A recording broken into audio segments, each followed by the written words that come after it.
আসসালামু আলাইকুম প্রিয় শিক্ষার্থীবৃন্দ, সকলকে আন্তরিক অভিনন্দন ও অনলাইন ফেসবুক লাইভ ক্লাসে স্বাগতম। এছাড়া কারিগরি শিক্ষা অঙ্গনের সকল কর্মকর্তাবৃন্দ, A2I এর সকল কর্মকর্তাবৃন্দকে এই মহতী উদ্যোগ নিয়ে শিক্ষা অঙ্গনকে প্রসারিত করার জন্য ধন্যবাদ ও কৃতজ্ঞতা জানিয়ে আমি আমার আলোচনা শুরু করতে যাচ্ছি। আলোচনার পূর্বে আমি আমার সংক্ষিপ্ত পরিচয় উপস্থাপন করছি। আমি প্রকৌশলী Sheikh Mohammad Sajidul Anwar, junior instructor electrical, Mymensingh polytechnic institute, Mymensingh. প্রিয় শিক্ষার্থীরা, নিশ্চয়ই তোমরা ভালো আছো এবং তোমরা খাতা কলম নিয়ে উপস্থিত আছো। তোমরা কি আমার কথা শুনতে পাচ্ছ? হ্যালো, ওকে। তাহলে মূল আলোচনা আসা যাক। আজকের আলোচনার বিষয় ইলেকট্রিক্যাল সার্কিট 1 66721। এই সাবজেক্টের পঞ্চম অধ্যায়ের এসি সার্কিট ও এসি পদ্ধতির প্রাথমিক ধারণা নিয়ে আজকে আমরা আলোচনা করব। এই সাবজেক্টটি মূলত দ্বিতীয় পর্বের ইলেকট্রিক্যাল ও ইলেকট্রোমেটিক্যাল ছাত্রছাত্রীদের একটি বিষয়। গত ক্লাসে আমরা এসি সার্কিট ও এসি পদ্ধতির প্রাথমিক ধারণা নিয়ে আলোচনা করেছি, কিছু অংশ বাকি ছিল। আজকে এই বাকি অংশটা আমরা আলোচনা করব। গত ক্লাসে আমাদের ভোল্টেজ উৎপাদন নীতি পর্যন্ত আমরা পড়েছি। আজকে আমরা পড়বো এই অধ্যায়ে যা যা শিখতে পারবো। তাহলে শিখন ফল দেখো বন্ধুরা, এই অধ্যায়ে আমরা যা যা শিখতে পারবো এক নজরে দেখে নেই। এক নম্বর আমরা দিয়েছি ই সমান সমান ই ম্যাক্সিমাম সাইন ওমেগা টি সমীকরণ, বা আই সমান সমান আই ম্যাক্সিমাম সাইন ওমেগা টি সমীকরণ। দুই নম্বরে দিয়েছি আমরা সাইন ওয়েভের গঠন, ই সমান সমান ই ম্যাক্সিমাম সাইন ওমেগা টি। তিন নম্বরে দিয়েছি পুল সংখ্যা ও আরপিএম এবং ফ্রিকোয়েন্সির মধ্যে সম্পর্ক। চার নম্বরে দিয়েছি বিভিন্ন সংজ্ঞা, যেমন সাইকেল, অল্টারনেশন, ফ্রিকোয়েন্সি, পিরিয়ড। পাঁচ নম্বরে আমরা দিয়েছি বিভিন্ন দেশের বাণিজ্যিক ফ্রিকোয়েন্সি। ছয় নম্বর প্রশ্ন হচ্ছে ফেজ ও ফেজ পার্থক্য কি, এটা আমরা জানতে পারবো। এবং এই অধ্যায়ের যে সমস্যাগুলো আছে এগুলো আমরা সমাধান করব। তাহলে আজকে আমরা এই জিনিসগুলো আলোচনা করব। তাহলে আসা যাক, প্রথমেই আমরা এখানে লিখেছি প্রুভ দ্যাট ই সমান সমান E maximum sine omega t. তাহলে আমরা তাৎক্ষণিক ভোল্টেজকে ই দ্বারা প্রকাশ করা হয়, ই সমান সমান ই ম্যাক্সিমাম সাইন ওমেগা টি। এই সমীকরণটি আজকে আমরা প্রমাণ করব। তাহলে বন্ধুরা, আমি দেখো এই পেজে তোমাদের একটা চিত্র অঙ্কন করে দিয়েছি। এই চিত্র আমরা প্রথমে একটু এই জায়গায় একটু আলোচনা করি, এরপরে আমরা নেক্সট পেজে চলে যাব, অর্থাৎ তাত্ত্বিক বিষয় নিয়ে আলোচনা করব এই চিত্রের। তাহলে বন্ধুরা দেখো, এখানে আমরা এক্স এক্স অক্ষ বরাবর হরাইজন্টাল ভাবে একটা লাইন আমরা দিয়েছি এখানে, আবার ওয়াই ওয়াই অক্ষ বরাবর ওয়াই বার আমরা একটা উলম্ব ভার্টিক্যাল ভাবে একটা রেখা দিয়েছি। তাহলে এই হরাইজন্টাল এবং ভার্টিক্যাল দুইটা পজিশন একটা বিন্দুতে মিলিত হয়েছে। দেখো এই বিন্দু বরাবর, অর্থাৎ আমরা এক্স এবং এক্স অক্ষ বরাবর অর্থাৎ হরাইজন্টাল বরাবর একটা পরিবাহী দেখো আছে। এই পরিবাহীটা মূলত এই বরাবর থাকবে। এটা বিচ্যুতির পরে অর্থাৎ থিটা ডিগ্রি কোণে ঘুরলে পরে থিটা সমান ওমেগা টি এই পজিশনে যাবে, আমরা দেখিয়েছি। এবং দেখো এই যে পরিবাহীটা আছে, এই পরিবাহীর উপর দুইটা বল ক্রিয়া করতেছে। একটা বল উলম্বভাবে ক্রিয়া করবে, আর একটা বল আনুভূমিক ভাবে ক্রিয়া করবে, অর্থাৎ একটা হরাইজন্টাল আর একটা ভার্টিক্যাল ভাবে। তাহলে দেখো বন্ধুরা, এখানে আমরা প্রাথমিক অবস্থায় এক্স এক্স অক্ষ বরাবর যখন এই পরিবাহীটা রাখবো, তখন আমরা জানি যে এখানে অনেকগুলো চুম্বক বলরেখা আছে দেখা যাচ্ছে। এই চুম্বক বলরেখাগুলো উত্তর মেরু থেকে দক্ষিণ মেরু দিকে যাবে। তাহলে অলরেডি আমি দেখিয়ে দিয়েছি তোমাদের, দেখো এই তীর চিহ্ন দিয়ে উপরে এদিকে, উপরে ওয়াই এর দিকে এদিকে আছে নর্থ পোল, আর নিচের দিকে আছে সাউথ পোল ওয়াই বারের দিকে। তাহলে এখানে এই যখন এই ফ্লাক্স গুলাকে এই অর্থাৎ পরিবাহীটা ঘূর্ণনের ফলে যখন ওই ফ্লাক্স গুলোকে কর্তন করবে, তখন ইএমএফ উৎপন্ন হবে। আবার যখন কর্তন করবে না, তখন ইএমএফ উৎপন্ন হবে না। তাহলে আমরা এই পজিশনের মাধ্যমে আমরা এই প্রমাণ করব যে ই সমান সমান ই ম্যাক্সিমাম সাইন ওমেগা টি। তবে আমরা বন্ধুরা পরের পেজে চলে যাই আলোচনায়। দেখো এখানে আমরা লিখছি, মনে করি একটি কয়েলের পরিবাহী চুম্বক ক্ষেত্র বা চুম্বক ক্ষেত্রে এক্স এক্স বার অক্ষ বরাবর অবস্থান করছে। দেখো এই যে আমরা বলছিলাম যে এই চিত্রটা, অর্থাৎ এই পরিবাহীটা এটা মূলত এক্স এক্স বরাবর প্রাথমিক অবস্থায় ছিল বা থাকে। এর পরবর্তী দেখো, এবং চুম্বক ক্ষেত্রের ফ্লাক্সের দিক ওয়াই ওয়াই অক্ষ ওয়াই বার অক্ষ বরাবর, অর্থাৎ এই যে আমাদের ওয়াই ওয়াই বার অক্ষ দিয়েছি, এই বরাবর কি থাকবে, ফ্লাক্সের বলরেখাগুলো থাকবে। এই যে বলরেখাগুলো আমরা দেখিয়ে দিয়েছি। কয়েলের এক্স বার অবস্থানের কয়েলের সাথে সংশ্লিষ্ট ফ্লাক্সের সর্বোচ্চ মান ফাই ম্যাক্সিমাম। দেখো আমরা এই যে ওয়াই অক্ষ দেখিয়েছি, ওয়াই বার দেখিয়েছি, দেখো এই জায়গায় আমরা ম্যাক্সিমাম ফ্লাক্স দেখিয়েছি যে ফাই এম এ এক্স, অর্থাৎ ম্যাক্সিমাম ফ্লাক্সের পরিমাণটা দেখিয়ে দিয়েছি। এবং কয়েলের পরিবাহী ওয়াই বার অবস্থানে থাকলে সংশ্লিষ্ট ফ্লাক্স সর্বনিম্ন হবে। তাহলে এই বরাবর হলে তখন কি হয়, অর্থাৎ ফ্লাক্সের পরিমাণটা কম থাকে, সর্বনিম্ন থাকে। তো এখন ধরা যাক টি সেকেন্ডে কয়েলটি বামবর্তে ঘুরে থিটা ডিগ্রি সমান ওমেগা টি অবস্থানে পৌঁছায়, অর্থাৎ প্রাথমিক যেহেতু এক্স অক্ষ এক্স বার বরাবর বা এক্স অক্ষ বরাবর ছিল, তো এটা থিটা ডিগ্রি পরিমাণে কি করছে, বিচ্যুতি করছে, অর্থাৎ ঘড়ির কাঁটার বিপরীত দিকে ওমেগা কৌণিক বেগে ঘুরে গেছে। তাহলে এখানে থিটা সমান ওমেগা টি আমরা পেয়েছি। আমরা নেক্সট পেজে চলে যাই। দেখো এই অবস্থানে পরিবাহীর উপর ক্রিয়াশীল ফ্লাক্সের দুইটি উপাংশ থাকে। তাহলে ওই যে আমরা পজিশনটা দেখালাম, তাহলে এই পজিশনটায় দুইটা বল এই পরিবাহীর উপর কাজ করবে। এক নম্বর আমরা দেখছি ফ্লাক্স সাইন ওমেগা টি উপাদানটি কয়েলের তলে সমান্তরাল। এই উপাদানটি কয়েলের কোনো ইএমএফ আবিষ্ট করে না, অর্থাৎ যখন এই যে আমরা পরিবাহীটা দেখাইছি বা কয়েলটা দেখিয়েছি, এই কয়েলে যখন কি হবে, সমান্তরাল থাকবে, অর্থাৎ এই ফ্লাক্সের সমান্তরাল থাকে, তখন কোনো কি করে না, ফ্লাক্সে কাট করতে পারে না, কর্তন করতে পারে না, ফলে কি করে না, কোনো ভোল্টেজ উৎপন্ন করতে পারে না। এই কারণে বলছে যে কোনো ভোল্টেজ আবিষ্ট করে না। আবার দুই নম্বরে দেখো ফ্লাক্স ম্যাক্সিমাম কস ওমেগা টি উপাদানটি কয়েলের তলের উপর লম্ব, অর্থাৎ যখন এই যে ফ্লাক্স গুলো আছে, যখন এই যে কয়েলটা আছে, আমাদের পরিবাহীটা আছে, এই পরিবাহীর উপর যখন একটা লম্ব বল ক্রিয়া করতেছে, আমরা লম্ব টান দিয়ে দেখাইছি এভাবে, তখন কি করলে এই পজিশনে ফ্লাক্স গুলোকে কর্তন করতে থাকে, তখন একটা ভোল্টেজ উৎপন্ন হয়। তখন এই কারণে আমরা বলছি যে এই উপাদানটি কয়েলের ইএমএফ আবিষ্ট করে, অর্থাৎ একটা ভোল্টেজ তখন আমরা পাই। তাহলে এই দুইটা বল মূলত কাজ করে। দুইটা বলের মধ্যে একটা বল ক্রিয়াশীল, সেটা হচ্ছে phi maximum cos omega t. তাহলে আমরা পরের পেজে চলে যাই বন্ধুরা। দেখো এখানে লিখেছি, সুতরাং যে কোনো সময় সমগ্র কয়েলের ফ্লাক্স লিংকেজ হচ্ছে কি এন ফাই সমান N phi maximum cos omega t. তাহলে ফ্যারাডের সূত্র অনুযায়ী একটি কয়েলের ইএমএফ আবিষ্টতা অর্থাৎ কয়েলের ফ্লাক্স লিংকেজের পরিবর্তনের হারে সমান হয়। দেখো আমরা নিচে দেখেছি ই সমান minus d N phi by dt. তাহলে বলছি এখানে কয়েলের ফ্লাক্স লিংকেজের পরিবর্তনের হারে সমান, অতএব বিবেচনাধীন যে কোনো মুহূর্তে কয়েলের ইএমএফ অর্থাৎ ভোল্টেজ বা ই হবে ই সমান minus d N phi by DT.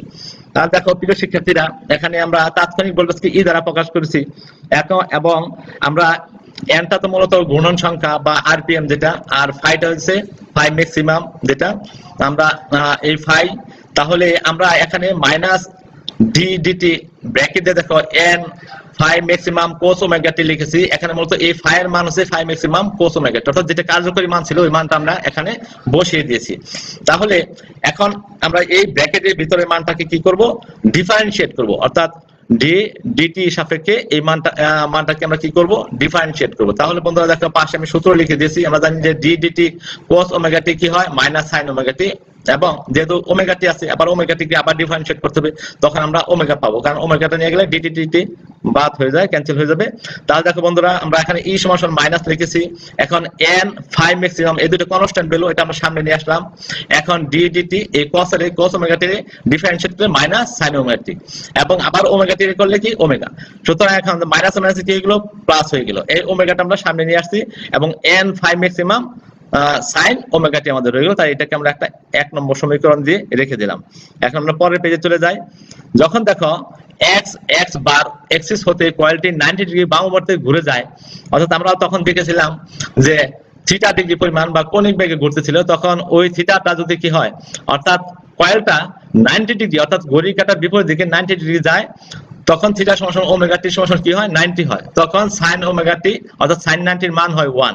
R sign 90 এর মান যদি 1 হয়, তখন আমরা ওই অবস্থায় ই এর মানটা হয়ে যাবে সর্বোচ্চ ম্যাক্সিমাম আমরা ভ্যালু পাবো, অর্থাৎ সর্বোচ্চ ভোল্টেজটা আমরা তখন পাবো। তাহলে দেখো বন্ধুরা, ই এর মান সর্বোচ্চ হয়ে গেলে আমরা ই ম্যাক্সিমাম সমান ওমেগা এন ফাই ম্যাক্সিমাম যে সমীকরণটা ছিল, তাহলে দেখো এই জায়গায় আমাদের ছিল এর জায়গায় আমরা লিখলাম কি E maximum, W N phi maximum এই জায়গায় ছিল, ফাই ম্যাক্সিমাম পরে ছিল আমাদের sine omega t. Sine omega এর মান যেহেতু 1 অর্থাৎ সাইন 90 ডিগ্রি, আমরা 1 বসিয়ে দিয়েছি। তাহলে আমরা এরকম একটা সমীকরণ পাইছি। এখন তো সুতরাং আমরা কি করব, 1 নং সমীকরণ ই সমান W N phi maximum sine omega t এটা ছিল। তাহলে এই সমীকরণ আমরা এখন এই 2 নম্বর সমীকরণের মানটা ভ্যালুটা বসিয়ে দিব। তাহলে দেখো বন্ধুরা, আমরা যদি এই ই আমাদের ই সমান W N phi maximum sine omega t. তাহলে দেখো এই ই ম্যাক্সিমামের মান এতটুকু, ডাব্লিউ এন ফাই ম্যাক্সিমাম, অর্থাৎ ডাব্লিউ এন ফাই ম্যাক্সিমামের পরিবর্তে কি বসাতে পারি, ই ম্যাক্সিমাম বসাতে পারি। দেখো আমরা ই ম্যাক্সিমাম বসিয়ে দিলাম, সাথে থাকলো কি sign omega t, sine omega t. তাহলে ই সমান কি পাইলাম, ই ম্যাক্সিমাম সাইন ওমেগা টি, অর্থাৎ এর মান ই ম্যাক্সিমাম সাইন থিটা হয়ে গেল। তাহলে আমাদের প্রমাণিত হয়ে গেল। তাহলে এইভাবে বন্ধুরা আমরা কি করতে পারি, ই সমান E maximum sine omega t অথবা আই সমান আই ম্যাক্সিমাম সাইন ওমেগা টি প্রমাণ করতে পারি। এখন দেখো আমরা আই টু ক্যালকুলেশন করে পরে পেজে নিয়েছি।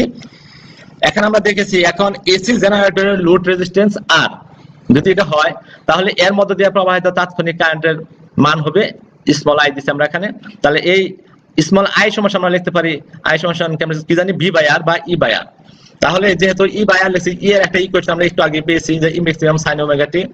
তাহলে এখন এই আর আর এবং উপরে আছে ই ম্যাক্সিমাম সাইন ওমেগা টি। তখন আমরা ই ম্যাক্সিমাম বাই আর এটা আমরা সূত্র জানি, এটা কি জানি আই ম্যাক্সিমাম, আর বাকি কি আছে সাথে উপরে সাইন ওমেগা টি।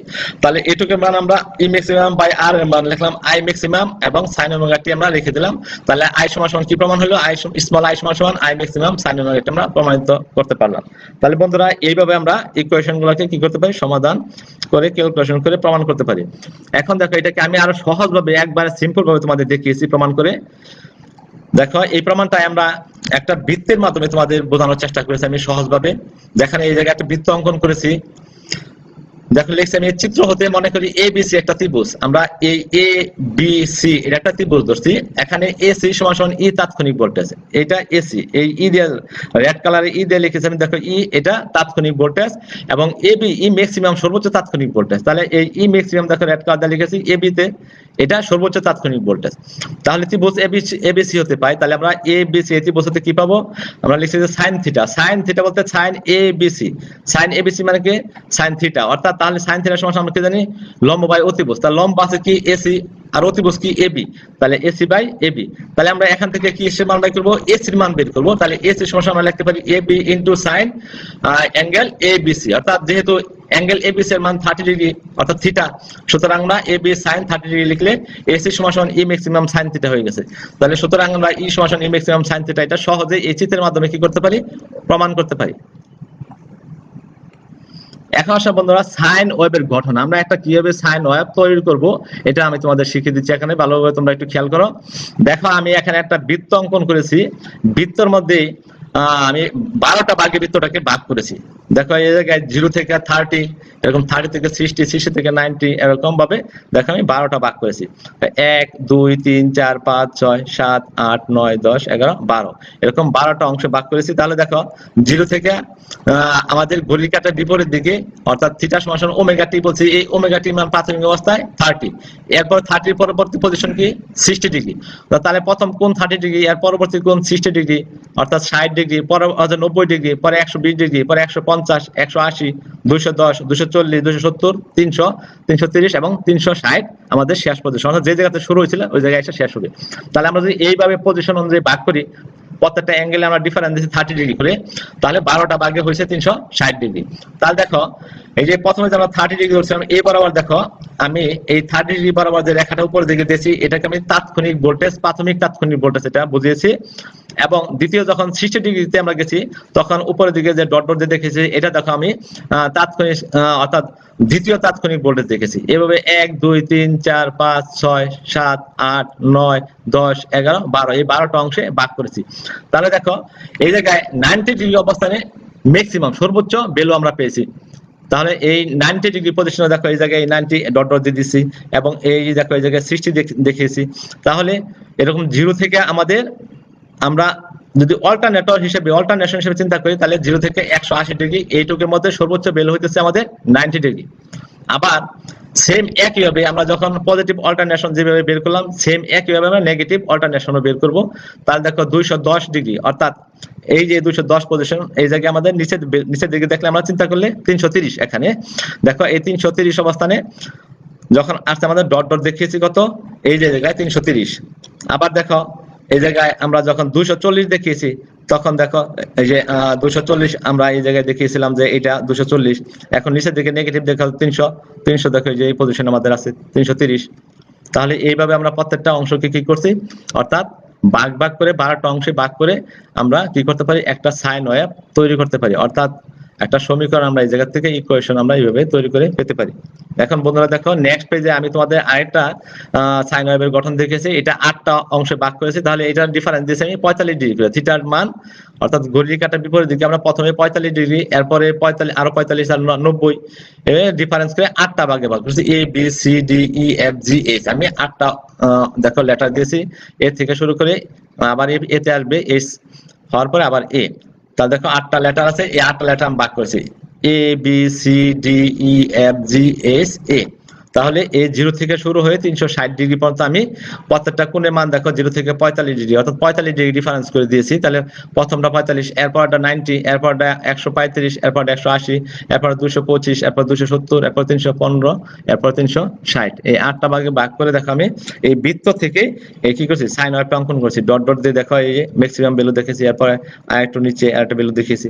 এইভাবে আমরা কি করতে পারি, একটা সাইন ওয়েভ আমরা নিজেরা সহজে তৈরি করতে পারি। এখন দেখো বন্ধুরা আমরা পুল সংখ্যা, আরপিএম এবং ফ্রিকোয়েন্সির মধ্যে একটা সম্পর্ক দেখাবো। এখানে দেখো আমি লিখেছি একটি অল্টারনেটরে আর্মেচার পরিবাহী কর্তৃক দুইটা পুলের মধ্যখানে বৃত্তাকার পথ সম্পন্ন করার ফলে সৃষ্ট তরঙ্গকে সাইকেল বলে। তাহলে দেখো এখানে আমি একটা বৃত্ত দেখিয়েছি, এখানে একটা পরিবাহী ছিল এই 0 লেভেল বরাবর অর্থাৎ হরাইজন্টাল যে অক্ষটা আছে এই বরাবর কি ছিল, একটা পরিবাহী ছিল, এটা ঘূর্ণনের ফলে থিটা ডিগ্রি কোণে কি করছে, ঘড়ির কাঁটার বিপরীত দিকে বিচ্যুতি করছে, ঘুরে সম্পূর্ণ দেখো একটা বৃত্ত তৈরি করছে। 0 থেকে যদি ঘুরে 360 ডিগ্রি ঘুরলে একটা বৃত্ত হয়, তাহলে আমরা বলছি এই বৃত্তটা মূলত কি একটা সাইকেল। দেখো এখানে আমরা বলছি একটা অল্টারনেটর আর্মেচার পরিবাহী কর্তৃক দুইটা পুলের মধ্যখানে বৃত্তাকার পথ সম্পন্ন করার ফলে সৃষ্ট তরঙ্গকে সাইকেল বলে। দেখো আমরা পাশে দেখিয়েছি যে উপরে টুকরোকে আমরা পজিটিভ অর্ধ সাইকেল বলি এবং নিচের টুকরো নেগেটিভ অর্ধ সাইকেল বলি। তার দেখো উপরে দেখো পজিটিভ অর্ধ সাইকেল এবং নিচের টুকরো নেগেটিভ অর্ধ সাইকেল দিয়ে আমরা একটা সাইকেল, সম্পূর্ণ সাইকেল তৈরি করেছি। তাহলে দেখো বন্ধুরা এখন আমরা এটা প্রমাণ করার চেষ্টা করছি যে মনে করে লিখছি পুল সংখ্যা পি, এখানে পুল সংখ্যা আমরা পি ধরছি, পি বলতে এখানে দুইটা পুল আছে, একটা নর্থ পুল আর একটা সাউথ পুল। তাহলে প্রতি সেকেন্ডে আবর্তন সংখ্যা এন ধরছি, প্রতি মিনিটে আবর্তন সংখ্যা আমরা বড় হাতের ক্যাপিটাল লেটার এন ধরছি আর ছোটটা আমরা স্মল ধরেছি। প্রতি আবর্তনের সাইকেল সংখ্যা আমরা পি বাই 2 আমরা জানি। তাহলে ফ্রিকোয়েন্সি আমরা ফ্রিকোয়েন্সিকে এফ দ্বারা প্রকাশ করি, তাহলে ফ্রিকোয়েন্সি আমরা এফ দিয়েছি। তাহলে এখন দেখো তাহলে আমরা লিখতে পারি যে ফ্রিকোয়েন্সি এফ সমান সমান পি বাই 2 ইনটু এন, অর্থাৎ মূলত ফ্রিকোয়েন্সিটা পি বাই 2 এর সাথে সমানুপাতিক থাকে এবং টার্ম সংখ্যার সাথে সমানুপাতিক থাকে, ওই দুইটা থেকে আমরা এইটা লিখতে পারি যে এফ সমান সমান P by 2 into N. N সমান সমান আমরা জানি এনটা যেহেতু সেকেন্ডে ছিল, এটা সেকেন্ডে ছিল, আর বড় হাতের অর্থাৎ ক্যাপিটালের এনটা ছিল আমাদের কি মিনিটে। তাহলে মিনিটকে যদি আমরা সেকেন্ডে নিয়ে যাই তাহলে 60 দ্বারা ভাগ করতে হয়, তাহলে আমরা 60 দিয়ে ভাগ করছি, তাহলে এন এর মান পাচ্ছি দেখো এন বাই 60। তাহলে সুতরাং এফ সমান সমান পি বাই 2 ইনটু এন এর মান বসিয়ে দিচ্ছি এন বাই 60। তাহলে নিচে হচ্ছে আমাদের কত, 60 ইনটু 2 দ্বারা গুণ করলে 120 আর উপর কি পিএন, সুতরাং আমরা লিখতে পারি এফ সমান সমান পিএন বাই 120। তাহলে আমাদের অনেক সময় এই প্রমাণটা আসে ফ্রিকোয়েন্সির মান PN by 120 cycle per second দেখাও, তাহলে আমরা এইভাবে এটা প্রমাণ করে দেখিয়ে দিব। তাহলে আসো বন্ধুরা আমরা পরে পেজে চলে যাই। এখন আমরা কিছু সংজ্ঞা দেখব এই জায়গায়, সাইকেল, অল্টারনেশন, ফ্রিকোয়েন্সি এবং পিরিয়ড।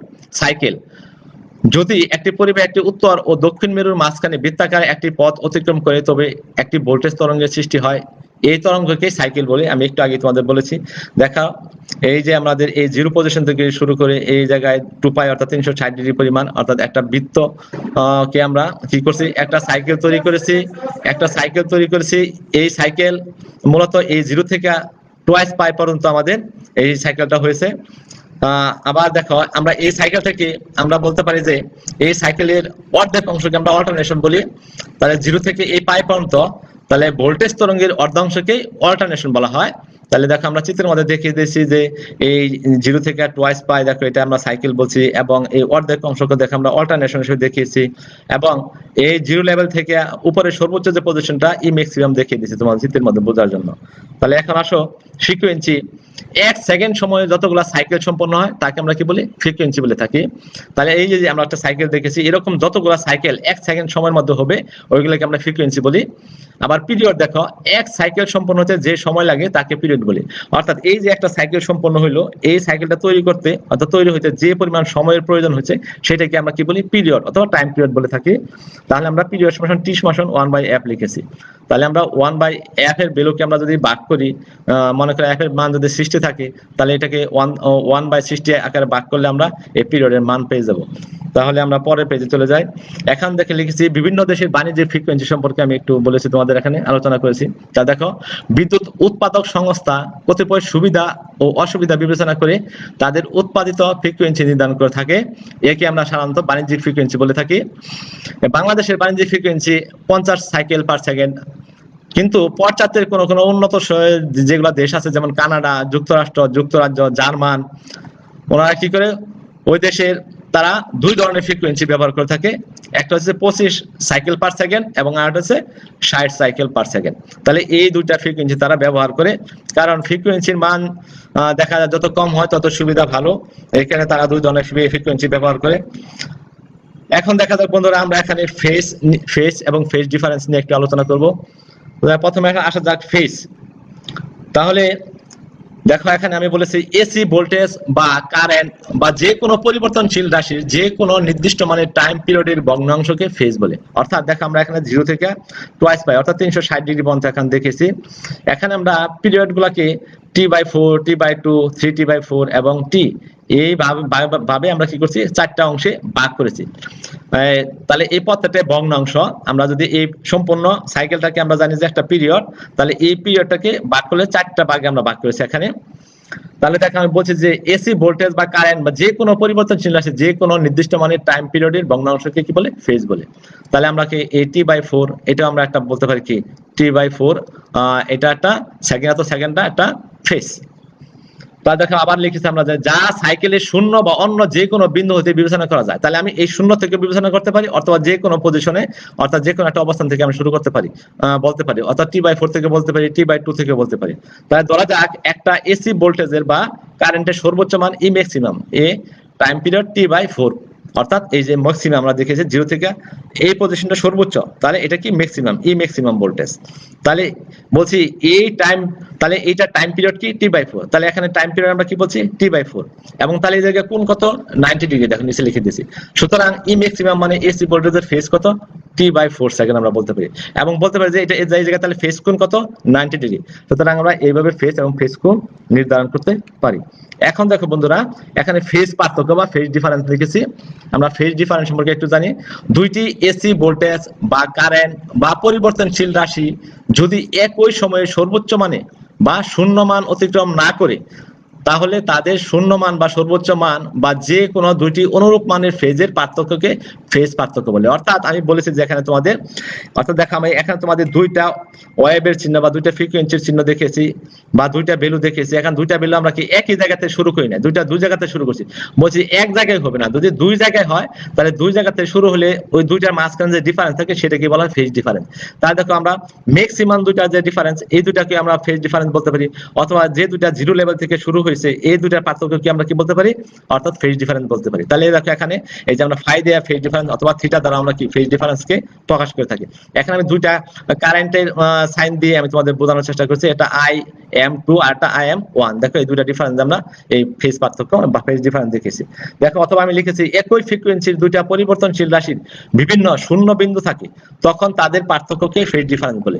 এই যে আমাদের একটা পজিশন মনে করো IM2, এটাকে আমরা এই পজিশন শূন্য বলছি, এবং IM1 যেটা এটার পজিশন এখানে শূন্য বলছি, তাহলে এটাই আমরা বলছি যে এই শূন্য যে দুইটার পার্থক্য, এটা আমরা ফেজ ডিফারেন্স। শূন্য বিন্দু দুইটির মধ্যবর্তী কোণকে ফেজ পার্থক্যের কোণ বলা হয়। তাহলে এই দুইটার মধ্যে যে কোণ থাকে, এই কোণটাকে আমরা ফেজ পার্থক্যের কোণ হিসেবে বলে থাকি। তাহলে বন্ধুরা, আমরা এই ডায়াগ্রামের সাহায্যে সহজে বুঝতে পারলাম যে ফেজ পার্থক্যটা আসলে কি। এখন আসো প্রয়োজনীয় সূত্র বলি। আমি এখানে কিছু তোমাদের সূত্র দিয়েছি, এই সূত্রের সাহায্যে আমরা এই অধ্যায়ের অঙ্কগুলো ক্যালকুলেশন করব। দেখো, ই সমান E maximum sine omega t, যেটা প্রমাণ করেছিলাম। আই সমান I maximum sine omega t, omega সমান twice pi radian per second, theta সমান ওমেগা টি অথবা 2 পাই এফ টি, এফ সমান fn by 120 cycle per second, T সমান 1 বাই এফ সেকেন্ড, এবং আই এভারেজ বা গড় ভোল্ট কারেন্টের ভোল্টেজ, অর্থাৎ গড় কারেন্ট যেটা 0.636 আই ম্যাক্সিমাম, এবং গড় ভোল্টেজ যেটা দেখো 0.636 ইন্টু ই ম্যাক্সিমাম। তাহলে ইফেক্টিভ ভ্যালু দেখো 0.707 ই ম্যাক্সিমাম, এবং ইফেক্টিভ কারেন্ট দেখো 0.707 আই ম্যাক্সিমাম, এবং ফর্ম ফ্যাক্টর দেখো কার্যকরী মান বাই গড় মান দুটো ভাগ করলে আমরা ফর্ম ফ্যাক্টর মান পাবো। এবং দেখো ইলেকট্রিক ডিগ্রি সমান সমান space degree into P by 2 pole by 2। তাহলে এই সূত্রগুলো যদি আমাদের জানা থাকে তাহলে এই চ্যাপ্টারে যে কোনো অঙ্ক আমরা সহজেই করতে পারবো বন্ধুরা। এখানে দেখো ওই সূত্রে যে তথ্যগুলা, এই তথ্যগুলো তোমাদের আমাদের কোনটা মিনিং কি এটা আমি এখানে লিখে দিয়েছি, তোমরা এই জায়গা থেকে জেনে নিবা। দেখো এই সমান তাৎক্ষণিক ভোল্টেজ, আই সমান সমান স্মল আই তাৎক্ষণিক কারেন্ট, ওমেগা কৌণিক বেগ, এফ ফ্রিকোয়েন্সি, আই এভারেজ গড় কারেন্ট, ইফেক্টিভ অর্থাৎ ই ইফেক্ট ই ডাবল এফ দ্বারা ইফেক্টিভ বোঝাইছি, তাহলে ভোল্টেজের কার্যকরী মান, কে এফ দ্বারা form factor, S theta S দ্বারা ইলেকট্রিক স্পেস ডিগ্রি, পি সমান পুল সংখ্যা, এবং টি দ্বারা টাইম পিরিয়ড, আই ম্যাক্সিমাম অর্থাৎ সর্বোচ্চ কারেন্ট, আই ইফেক্ট মানে কারেন্টের কার্যকরী মান, থিটা ই সমান সমান ইলেকট্রিক্যাল টাইম ডিগ্রি, টি সমান সমান সময়, এবং এন সমান সমান টার্ন সংখ্যা। তাহলে আমি এই সূত্রের সাহায্যে অর্থাৎ এই তত্ত্বের সাহায্যে এখন তোমাদের দু একটা ক্যালকুলেশন করে আমি তোমাদের দেখাবো। দেখো এখানে লিখেছি যদি 60 ডিগ্রিতে ভোল্টেজের সাইন ওয়েভ এর তাৎক্ষণিক মান 87 ভোল্ট বা 87 ভোল্ট হয়, তবে 30 ডিগ্রিতে এর তাৎক্ষণিক মান কত এবং 330 ডিগ্রিতে এর তাৎক্ষণিক মান কত। তোমাদের একটু আগে আমি তাৎক্ষণিক ভোল্টেজ নিয়ে একটা প্রমাণ পড়েছি, ওই প্রমাণ হতে আমরা এই ক্যালকুলেশনগুলো করতে পারি। দেখো আমরা এখানে লিখেছি ই সমান সমান ই ম্যাক্সিমাম সাইন থিটা। তাহলে এখানে দেখো দেওয়া আছে কি থিটা 1 এর মান দেওয়া আছে, থিটা 2 এর মান দেওয়া আছে, থিটা 3 এর মান দেওয়া আছে। অর্থাৎ এই 60 ডিগ্রি হচ্ছে থিটা বা 60 ডিগ্রি, এবং এই 30 ডিগ্রি থিটা 2, এবং এই 330 ডিগ্রি যেটা 330, তাহলে এটা আমরা থিটা 3 ধরেছি। এবং ভোল্টেজের তাৎক্ষণিক মান E1 এর মান দেওয়া আছে 87 ভোল্ট, এবং E2 এবং E3 মান বের করতে বলা হয়েছে। তাহলে দেখো বন্ধুরা আমরা যেহেতু E1 সমান সমান E maximum sin omega t বা sin থিটা জানি আমরা, তাহলে এই জায়গা থেকে আমরা E ম্যাক্সিমাম বের করে নিলাম, E ম্যাক্সিমাম সমান সমান E বাই sin থিটা। যেহেতু দুইটা ভ্যালু দেওয়া আছে আমরা বসিয়ে দিলাম। E1 এর মান 87 এবং sin থিটা 1 এর মান দেওয়া আছে 60, আমরা মান বসিয়ে দিলাম, ভ্যালু বসিয়ে 100.46 ভ্যালু পেলাম। এখন আবার এটা আমরা E2 লিখব, E2 সমান সমান E ম্যাক্সিমাম sin থিটা 2। এখন আবার কি করব, এখন তাহলে এই E ম্যাক্সিমাম এর মান বসিয়ে দিলাম আমরা যে ভ্যালুটা পেয়েছিলাম, এবং sin 30 যে sin 30 দেওয়া আছে আমরা বসিয়ে দিলাম, তাহলে ক্যালকুলেশন করে আমরা E2 এর মান পেলাম। এখন বন্ধুরা সেম একই ভাবে আমরা ওই সমীকরণের সাহায্যে আবার কি করব, E3 লিখে এই জায়গায় sin থিটা 3 লিখে মান বসিয়ে আমরা আবার ভ্যালু পেয়েছি। দেখো তাহলে এখানে একটা জিনিস দেখো বোঝার বিষয়, সেটা আমি এখানে একটা বৃত্ত দিয়ে তোমাদের বোঝানোর চেষ্টা করেছি। যখন E2 এর মানটা বের করেছি, দেখো এটা আমরা পজিটিভ 50.23 এত ভোল্ট পেয়েছি। আবার দেখো পরে E3 আমরা নেগেটিভ একই ভ্যালু পেয়েছি। কারণটা কি, দেখো এই সাইকেলের যখন আমরা 30 ডিগ্রি পজিশন, এই পজিশনে আমাদের যখন ভ্যালু বের করছি তখন এই ভ্যালুটার মান ছিল আমাদের কি পজিটিভ দিক দিয়ে 50.23, কিন্তু দেখো এখন আমরা নেগেটিভ দিক দিয়ে, অর্থাৎ যখন দেখো এই 330 অর্থাৎ পজিটিভ দিক দিয়ে যতটুকু গেছে, এখন নেগেটিভ দিক দিয়ে ওই এতটুকু পরিমাণে আমাদের বিচ্যুতি করছে। তাহলে এই কারণে কি আমরা পজিটিভ দিক দিয়ে একটা যে মান পাইছি, নেগেটিভ দিয়ে একই মান পেয়েছি। এখন দেখো বন্ধুরা সেম একই আরেকটা অঙ্ক আমি তোমাদের এখানে কারেন্টের সমীকরণের সাহায্যে দেখিয়েছি।